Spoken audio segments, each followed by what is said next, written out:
হে যুবক, তুমি কি জানো এই জীবনটা খুব বেশি দীর্ঘ নয়।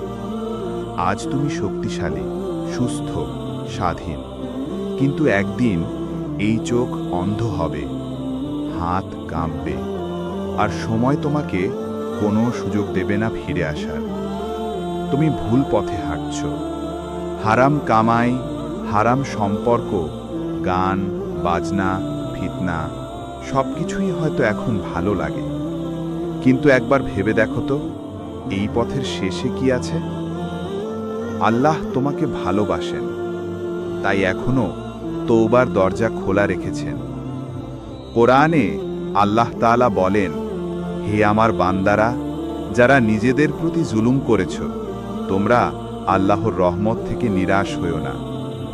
হে যুবক, তোমার পিছনে মা বাবা কাঁদছে, তোমার সামনে দুনিয়ার ফাঁদ, তোমার ভেতরে শয়তান ফিসফিস করছে, কিন্তু তুমি শক্তিশালী, তুমি ফিরে আসতে পারো, তুমি কোরআনের মানুষ হতে পারো, তুমি রাসূল সাল্লাল্লাহু আলাইহি ওয়াসাল্লামের উম্মত, জাহান্নামের ইন্ধন না। আর দেরি করো না ভাই, আজ রাতেই হয়তো মালাকুল মউত তোমার দরজায় কড়া নাড়বে।